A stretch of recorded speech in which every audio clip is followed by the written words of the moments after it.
Immagina di svegliarti la mattina per andare all'università. Ti prepari, fai colazione, controlli di avere tutto in borsa, cellulare, portafoglio, chiavi e spray al peperoncino. No, non stai andando in un vicolo buio alle 3 di notte, stai semplicemente per prendere l'autobus. Un gesto normale, quotidiano, ma in Sardegna nel 2025 per alcune ragazze questo è diventato un atto di coraggio.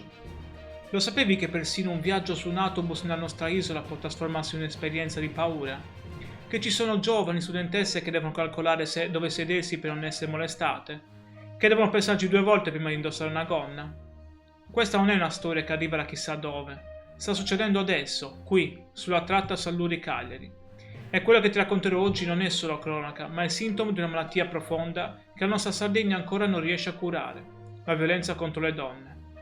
Resta con me, perché questa è una storia che riguarda tutti noi, e i numeri che ti mostrerò ti faranno capire la gravità della situazione. La notizia è di questi giorni. Alcune ragazze che viaggiavano quotidianamente sulla tratta Salluri-Cagliari hanno trovato il coraggio di parlare. E quello che raccontano è sconvolgente. Abbiamo paura con la gonna, si avvicinano e tentano di toccarci. Fermati un attimo, rileggi questa frase. Nel 2025 in Sardegna delle ragazze devono scegliere cosa indossare in base alla paura di essere molestate su un autobus pubblico. Non stiamo parlando di un episodio isolato, le ragazze parlano di molestie ripetute, sistematiche. Secondo le loro testimonianze, all'altezza dei monasteri salgono regolarmente gruppi di ragazzi che hanno comportamenti invadenti, approcci fisici inappropriati, commenti verbali, intimidazioni. E queste giovani, che dovrebbero solo pensare a studiare, ai loro sogni e al loro futuro, hanno invece sviluppato delle vere e proprie strategie di sopravvivenza. Cercano sempre i posti vicino all'autista, portano spray e peperoncino in borsa, evitano di indossare gonne o vestiti che possano attirare l'attenzione. E qui c'è una frase che mi ha colpito profondamente, perché mostra una lucidità disarmante. Non siamo razziste, il problema è culturale. La donna viene vista come un oggetto e indossare una gonna viene considerato quasi come un invito. Ma non è così.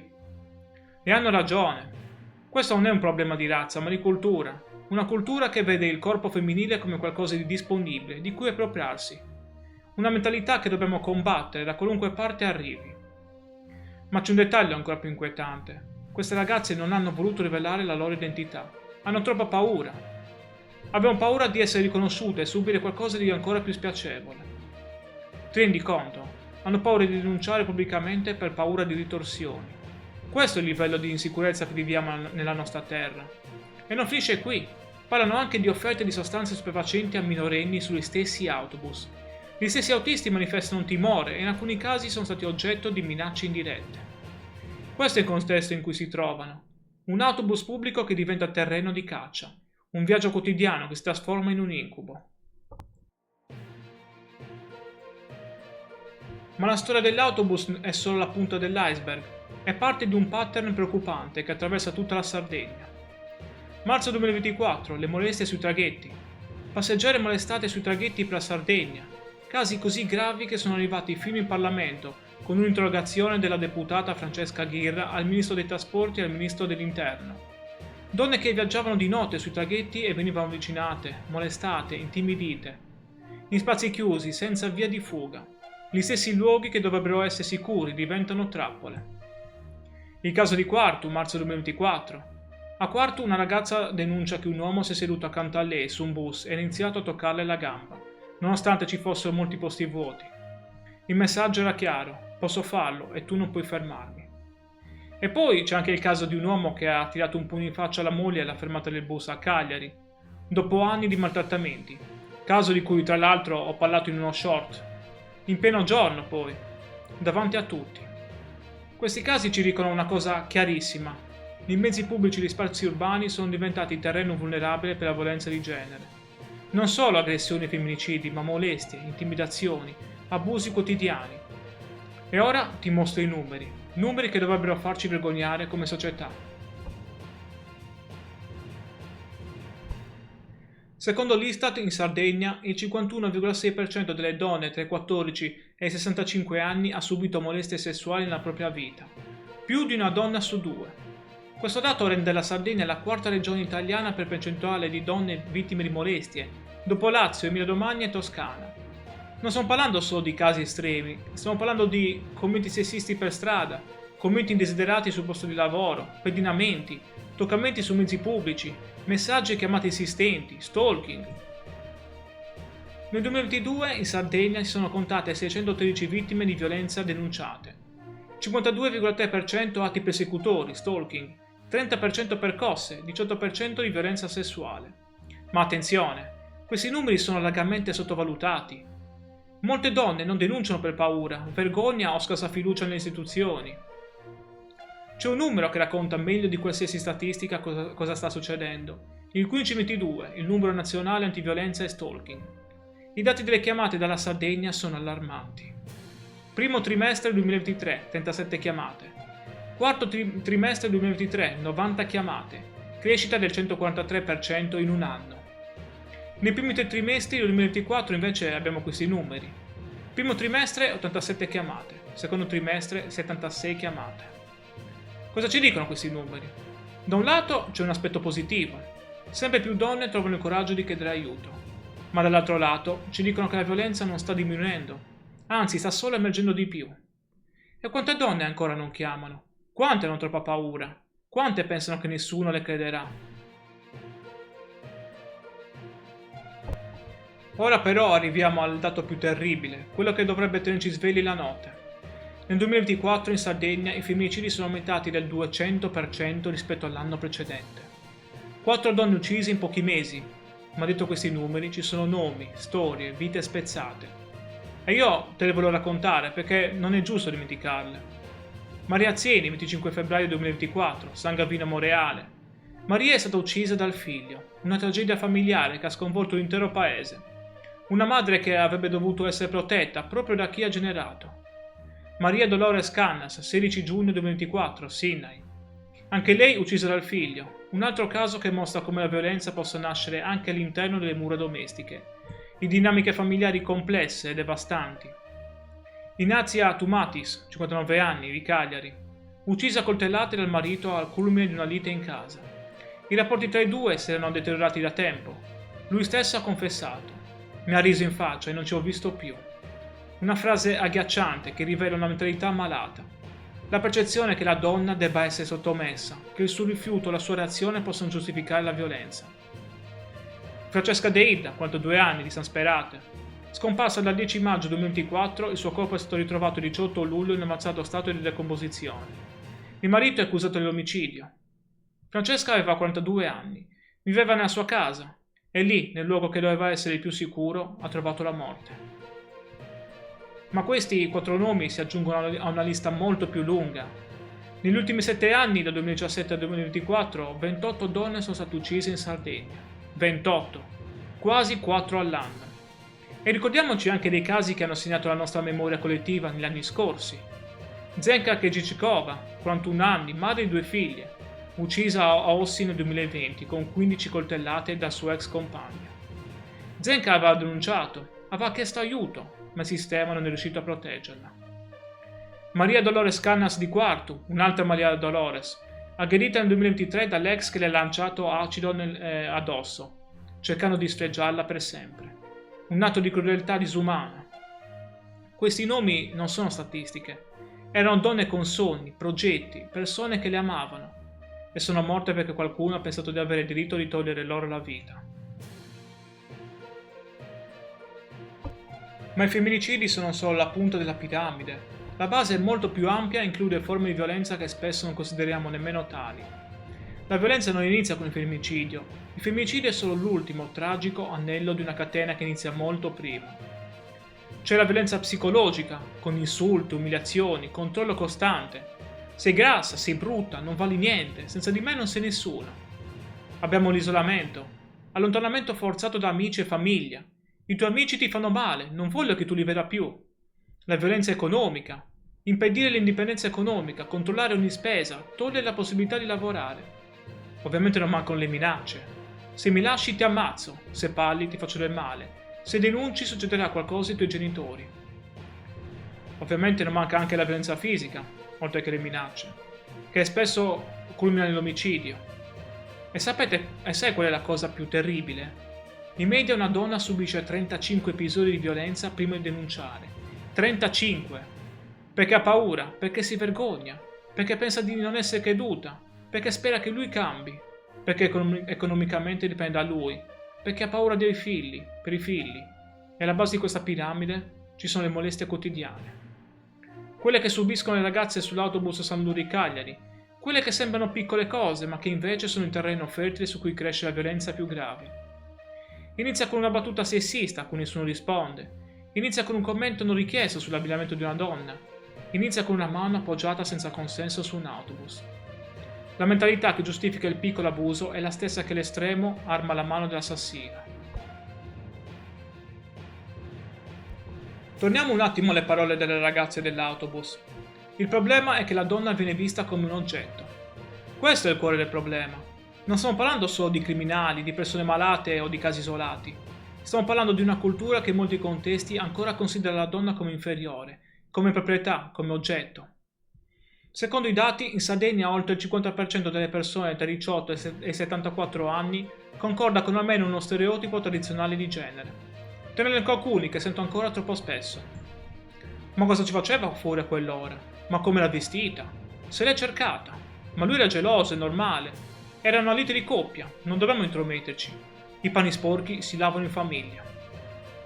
Ogni volta che giustifichiamo, minimizziamo o ignoriamo un comportamento violento, stiamo alimentando quella cultura. Quando una donna indossa una gonna e riceve attenzioni desiderate, non è mai colpa sua. È il frutto di mentalità culturalmente radicate che vedono il corpo femminile come disponibile. Il silenzio, la vergogna, il timore della vittimizzazione secondaria bloccano molte donne dal denunciare. Ma in questo video non voglio solo denunciare il problema, voglio anche parlare di soluzioni. Cosa si sta facendo in Sardegna in questo momento? E soprattutto, cosa manca? Vediamo prima di tutto cosa già esiste. La Sardegna ha una rete di centri antiviolenza che fanno un lavoro straordinario, spesso con risorse limitate. Quando sono nati questi centri? Il 16,7% negli anni 90, il 25% tra il 2000 e il 2009, il 33,3% tra il 2010 e il 2013, il 25% tra il 2014 e il 2023. Questi centri offrono ascolto e supporto psicologico, assistenza legale, ospitalità in casi di rifugio, percorsi di autonomia economica, supporto per i figli. I servizi comunali a Cagliari mettono a disposizione sportelli di ascolto, consulenza legale e psicologica per donne vittime di violenza. Poi la Regione attiva campagne pubbliche contro la violenza e mette insieme attori istituzionali per coordinare la rete. Abbiamo anche l'Osservatorio regionale sulla violenza che raccoglie dati, fornisce analisi e monitora le politiche attive. Non dimentichiamo anche l'azienda CTM di Cagliari che ha attivato misure specifiche, telecamere, indicazioni del numero del bus, invito a segnalare al conducente. Ma cosa manca? Cosa serve ancora? Ti faccio un elenco di cose che servono secondo me. Rafforzare la vigilanza sui mezzi pubblici. Più telecamere funzionanti, controlli più frequenti, pulsanti di allarme facilmente accessibili, personale di sicurezza sulle tratte a rischio. Poi la formazione obbligatoria, indispensabile questa, per autisti e personale pubblico sui rischi e le modalità di intervento, per forze dell'ordine sulla gestione delle denunce, per magistrati sull'applicazione del codice rosso. Educazione nelle scuole, programmi educativi sulla cultura del rispetto, educazione a consenso, educazione alla parità di genere, fin dalle scuole elementari. Quarto punto, incentivare la denuncia, offrendo protezione reale, anonimato dove necessario, supporto immediato, certezza della pena per gli aggressori. Quinto punto, potenziamento dei centri antiviolenza, con fondi strutturali e non solo emergenziali, migliore coordinamento territoriale, più operatrici formate, maggiore pubblicità dei servizi.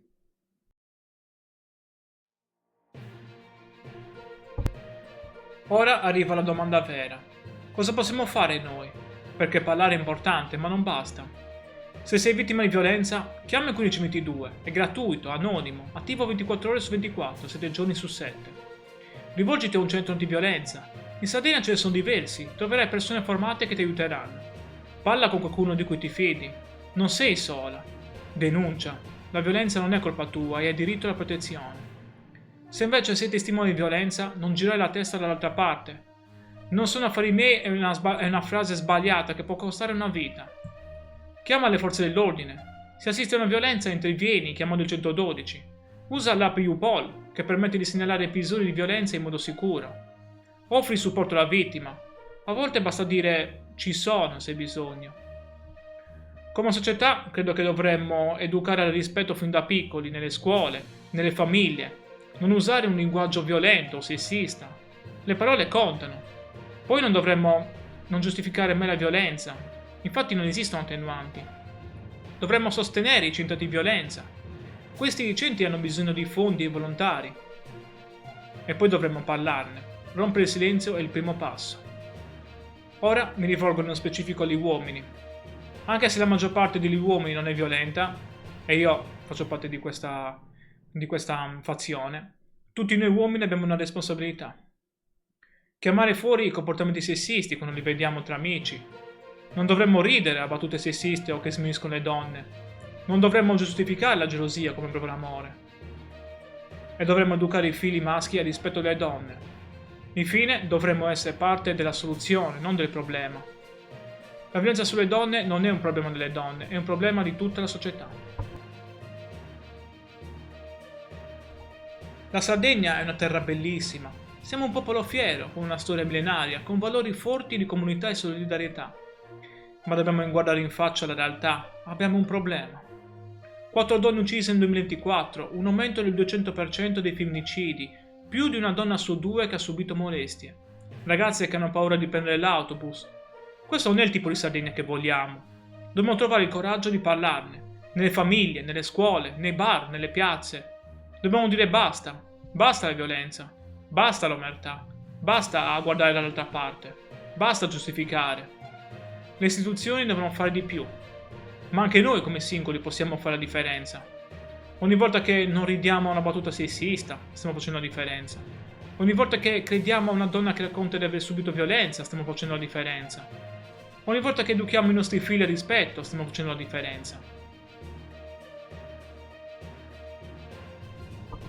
Per concludere, torno alle ragazze dell'autobus con cui ho iniziato questo video. Hanno paura di indossare una gonna, portano spray e peperoncino in borsa, non vogliono rivelare la loro identità per paura di ritorsioni. Queste ragazze potrebbero essere vostre sorelle, vostre figlie, vostre amiche, e meritano di vivere in una società dove prendere un autobus non sia un atto di coraggio. Noi possiamo cambiare le cose, dobbiamo cambiare le cose. Ecco la domanda che ti lascio oggi. Credi che sia urgente in Sardegna, credi che sia più urgente in Sardegna rafforzare la legge e i controlli o lavorare prima di tutto sulla mentalità e la prevenzione? Scrivilo nei commenti con serietà e rispetto. Voglio sentire la tua voce su come rendere davvero sicuri i luoghi pubblici per le donne. Se questo video ti ha fatto riflettere, condividilo, perché più ne parliamo, più aumenta la consapevolezza. Lascia un like se pensi che sia importante affrontare questi temi. Iscriviti al canale se vuoi che continui a raccontare i problemi della nostra terra, senza girarci intorno, con la serietà che meritano. Ricorda, non sei sola, non siete sole. E a tutti gli altri, non giriamo più la testa dall'altra parte. Grazie per l'attenzione e la tua pazienza, ti abbraccio e ti auguro una splendida giornata.